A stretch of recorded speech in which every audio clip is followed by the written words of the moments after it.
No justice! No justice! Get out of the car with your hands up! No justice, no peace! I call for the police to stop killing. Come towards us! Do not go towards that door. How many times will a black person have to choke out the words, I can't breathe?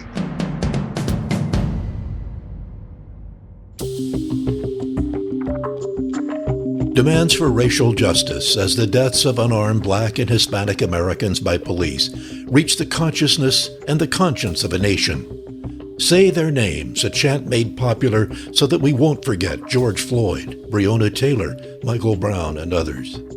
But there are other names not so well known, nonviolent people whose deaths at the hands of police deserve to have their stories told too. I'm Bob Garcia Buckaloo. I've been a journalist for 4 decades, many of those years reporting on our justice system in Texas. This podcast series tells the story of unarmed people who were of no apparent threat, whose deaths occurred after a confrontation with police. For them and for their families, justice has been slow to come, or not at all. We call this podcast Still No Justice, a collaboration between KVUE TV in Austin and Vault Studios.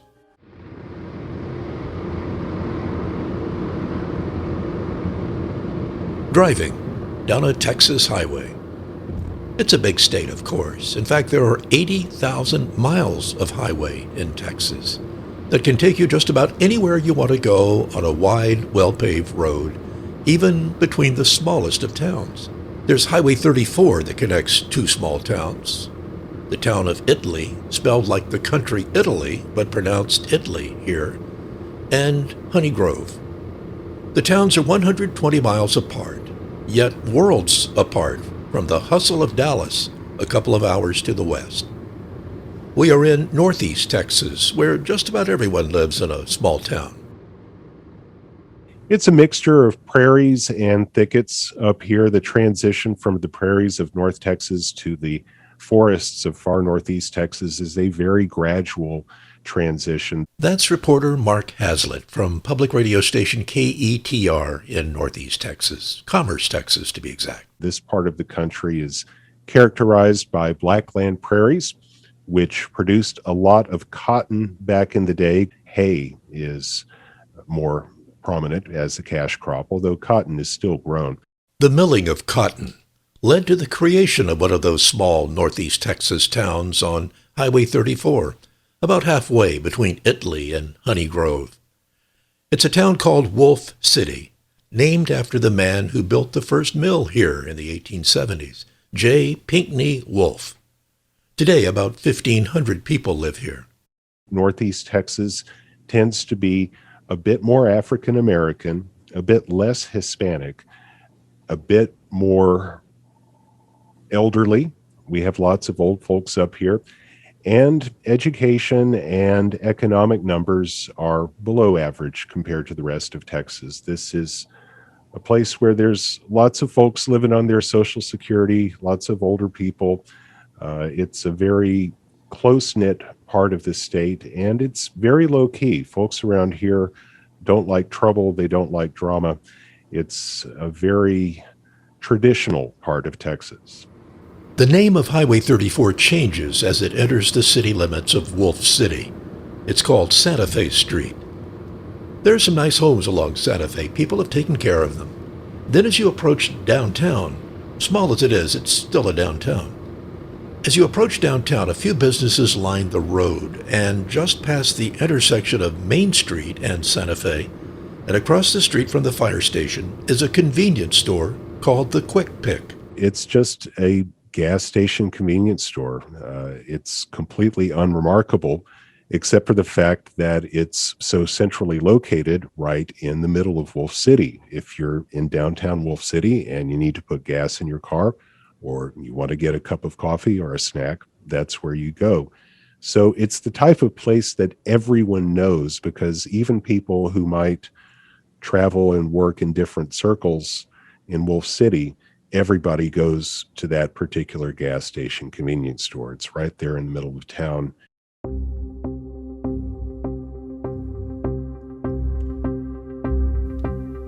It's a Saturday night at the Quick Pick. It's October 5th, 2020.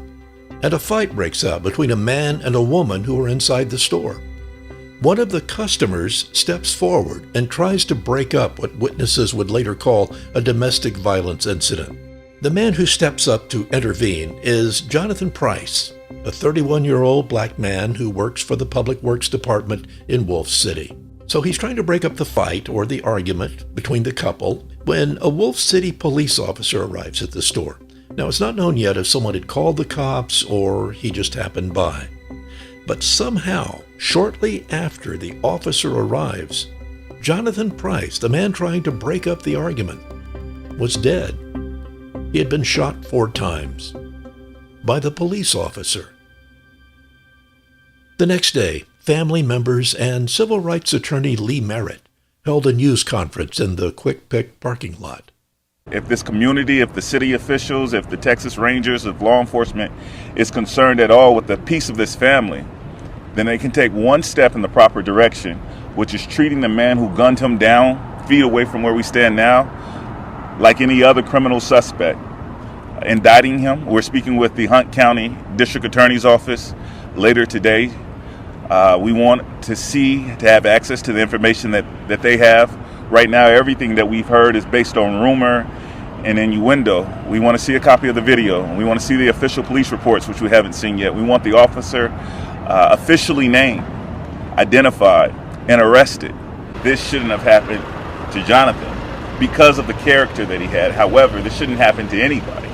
And it happens far too often to unarmed black men, particularly in North Texas.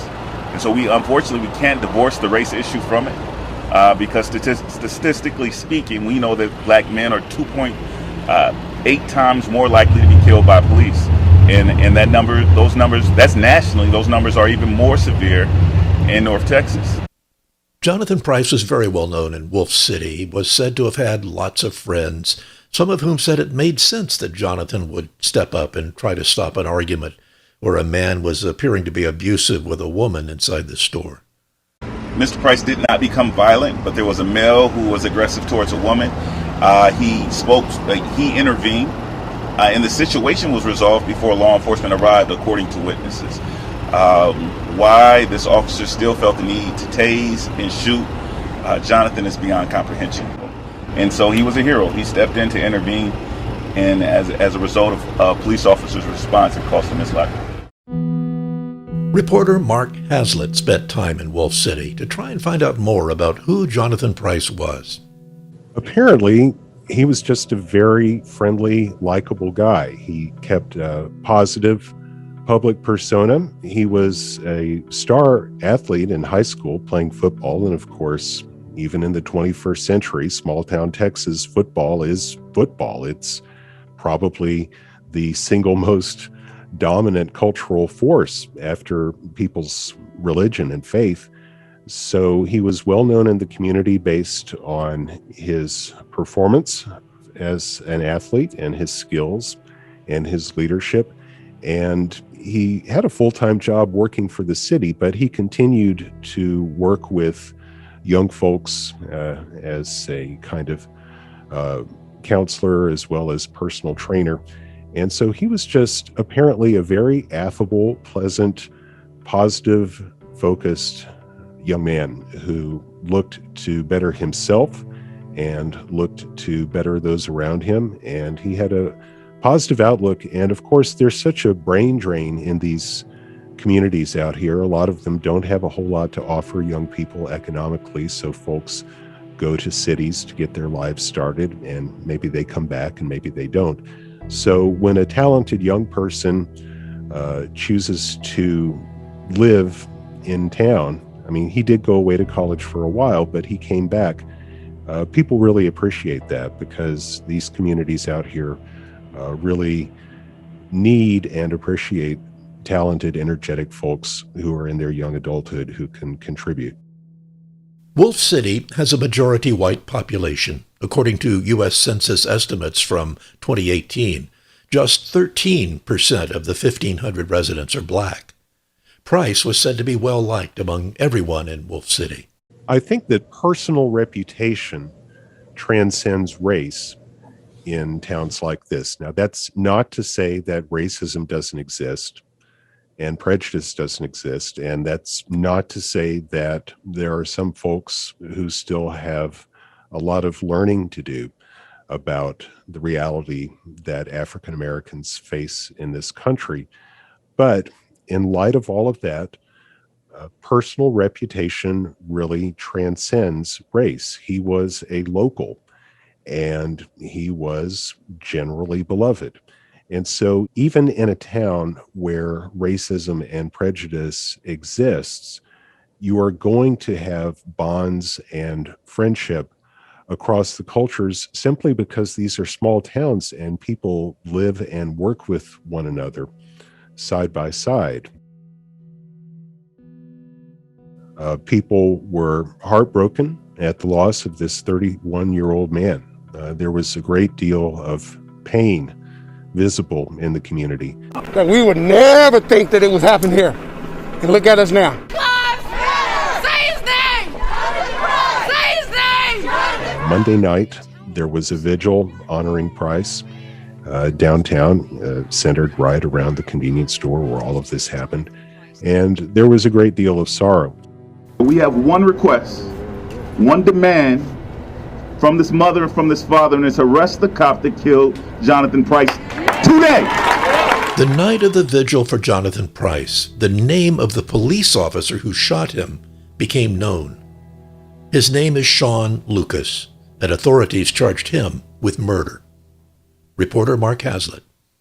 Sean Lucas is 22 years old. He's white. He's one of 3 police officers in Wolfe City. He was the most recently hired. So what have the investigators said publicly so far about the moment when Officer Lucas arrived at the Quick Pick? Lucas arrived, and Lucas and Price had some sort of exchange. And again, the statement issued by the Texas Rangers contradicts the affidavit submitted by Price's attorney. The Rangers say that Lucas responded around 8:30 to what was called a possible fight in progress. By the time Lucas arrived there, the couple that apparently had been fighting had already left the premises. Price was still there. Price went up to Lucas and offered him his hand in a handshake while saying, "You doing good? You doing good?" Apparently, several times, Price greeted Lucas, offering his hand to shake, say, you doing good? And the Texas Rangers statement also mentioned that Price apologized for broken glass on the ground in that area. And he apparently told Officer Lucas that someone had tried to, quote, wrap me up. So clearly there had been a tussle of some sort, perhaps Price getting involved with the man in the arguing couple. We also know that Lucas decided that Price was intoxicated or appeared to be intoxicated and tried to arrest Price for public intoxication. And this is where the 2 accounts of what happened differ dramatically. The law enforcement agency known as the Texas Rangers has been investigating the death of Jonathan Price. The Texas Rangers statement, as well as some eyewitness testimony, say that Price was in a non-threatening posture with his hands up when Lucas tased Price. And then when the taser apparently didn't work, again, we don't know whether the taser just didn't operate at all or whether the tasing didn't affect Price in the way that Lucas thought it would. We do know that Officer Lucas shot Jonathan Price and killed him there in the parking lot of the gas station. The affidavit submitted by Lucas's attorney says that Price was going for Officer Lucas's taser when Lucas shot Price. That contradicts the statement issued by the Texas Rangers. So apparently That's all we have to go with right now, but we expect to learn a whole lot more when this case finally goes to trial. But why did Officer Lucas use his taser on Price? Officer Lucas's attorney said that Lucas was trying to arrest Price and that Price was uncooperative, that Price was walking away, and that Price told Lucas, "I can't be detained." That's what the affidavit from Lucas's attorney said. They said that Price was not cooperating with Lucas's attempt to arrest Price. They say that Price was walking away from Lucas, and then when Lucas tased Price, they say that Price went after Lucas's taser, and that's when Lucas shot Price. But again, that account differs from the Texas Ranger statement, which concluded that Officer Lucas's actions were unreasonable. Officer Sean Lucas shot Price 4 times. 2 days after the shooting, he was charged with murder. Dallas TV reporter Jobin Paniker was among the journalists who covered that story. There will be a city council meeting here tonight. We expect strong emotion and possibly a large crowd. To see that it was my cousin in my hometown, like that just really, it was an explosion to my heart. And a crowd showed up at the city council meeting that night. Some came to mourn the loss of Jonathan Price. I'm speechless. I can't even cry no more, man. Like this hurts. Someone urged the city police to do a better job of screening applicants for positions on the force. I just hope and pray that next time y'all hire someone, you do a thorough background. Before the meeting had ended, the city council voted unanimously to fire Officer Lucas. After all, he had been charged with the murder of Jonathan Price. Sean Lucas's stepfather says his stepson is sorry about what happened that night. It's just, I can't wrap my brain around this. He's a good kid. He's devastated. According to WFAA TV reporter Jobin Paniker, Texas Attorney Robert Rogers will represent Sean Lucas. He wrote in a statement, "Officer Lucas only discharged his weapon in accordance with the Texas law when he was confronted by an aggressive assailant who was attempting to take his taser." Attorney Lee Merritt represents the Jonathan Price family. He responded, "Lucas's attorney is attempting to bias the public," he said, with a one-sided account of the events. "This deliberate misinformation," the family attorney went on, "must be offset by the release of the video." Yes, there are multiple videos of the events of that night, from the body cam worn by the police officer and the numerous video cameras inside and outside the convenience store. Price's family is urging authorities to make them available. My office is writing a letter to the owner of the gas station demanding the release of that video. They've turned it over to the sheriff's department. Well, the sheriff's department's officer was responsible for killing Jonathan Price. In other words, they turned the evidence over to the defendant, but not to the family who lost the loved one. That is incomprehensible. It's not what's required by law. If law enforcement instructed them not to share that evidence with the family, then shame on law enforcement. But we expect transparency, and right now they are complicit in a cover-up, and we expect that video. Above all, Jonathan Price's family wants justice. His mother. My son got life. I want him to get life. And think about it. You know, you ain't gonna have time to think about it. My son is not.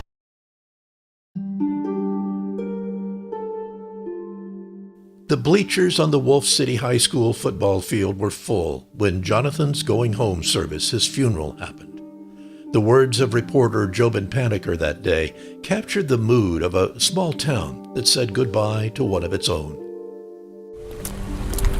When a small community comes to mourn, this is what it looks like.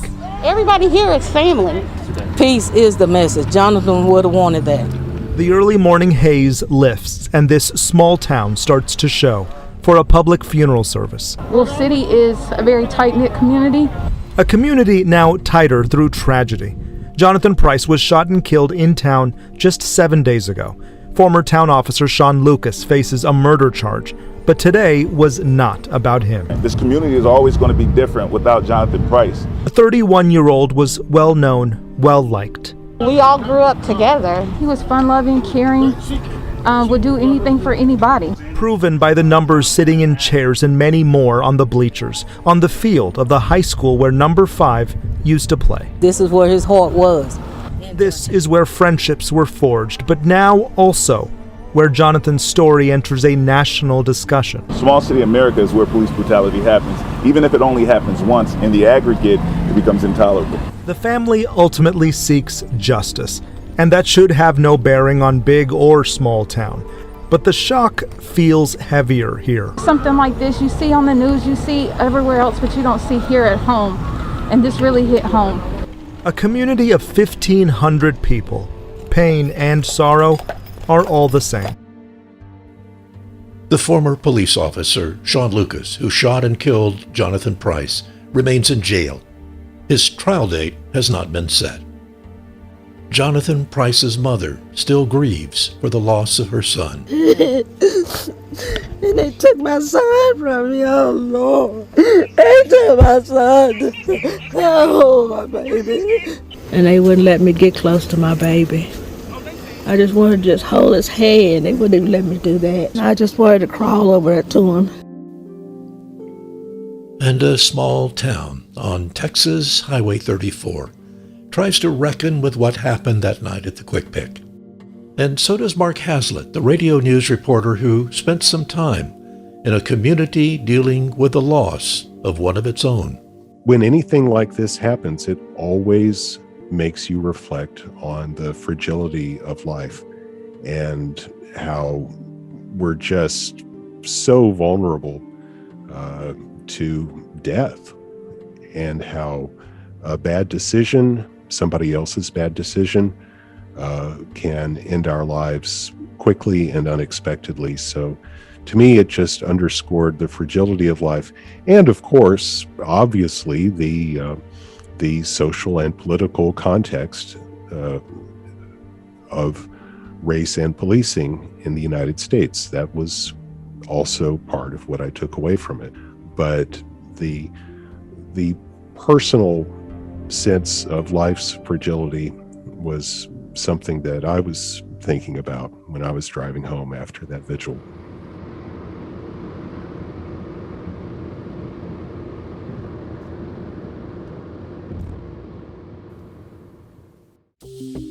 Still No Justice is a podcast series produced by Austin television station KVUE in collaboration with Vault Studios. Our thanks to the journalists and management at Dallas TV station WFAA for their assistance in making this episode possible. Sarah Bryant is executive producer of this podcast. I'm Bob Garcia Bacalou.